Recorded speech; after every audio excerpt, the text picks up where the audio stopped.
इकडं. ए, काय करतो इकडे? अहो ते सगळे नंतर सांगतो मी. माझं नशीब चांगलं की तुम्ही मला परत भेटले.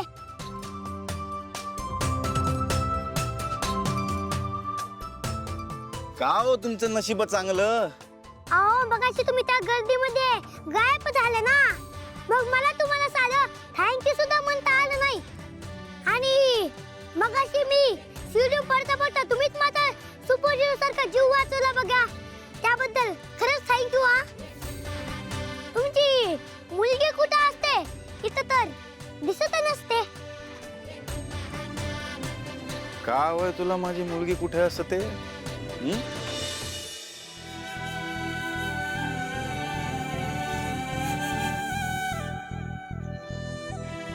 बाळा, काय झालं?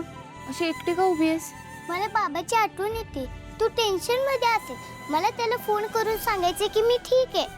अरे हो, हे माझ्या लक्षातच आलं नाही. माझा फोन ना माझ्या क्लासमध्ये आहे. चल आपण जाऊन तुझ्या बाबांना फोन करूया. चल. का खोडी काढली का तिने? नाही नाही हो, तसं काय बी नाही. ती खूप चांगली आहे. तुमची जेव्हा फायटिंग सुरू होती ना, तेव्हा आमची एक पैज लागली होती. मग मी ती पैज हारलो. मग तिला जे आवडतं ते द्यायचं राहिलंच की हो. सावकार, आता ना खूप प्रॉब्लेम झालाय. ते रतन सेठ आहेत ना, त्यांनी खूप मोठा प्रॉब्लेम केलाय. काय? त्याने परत खोडी केली?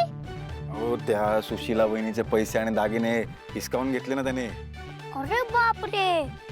मग पोलिसांना तक्रार करायची ना. एवढं पण कळत नाही का तुम्हाला सुपर हिरो?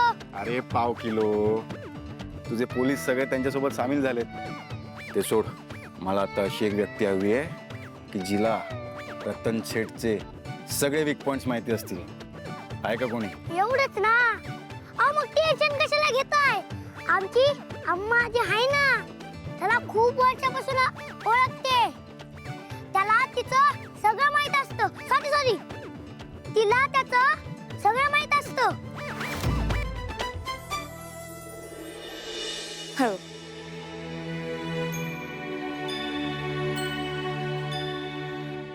हे घे, तुझ्या बाबांना फोन कर. माझी आई दुकानात असते. आपण तिला फोन लावूया.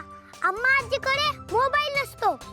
तिला वाटतं मोबाईल म्हणजे फक्त गाणं वाजणारं डबडच असतं. म्हणून आपण आईला फोन लावूया. लावा किंवा फोन. हो. हा हॅलो.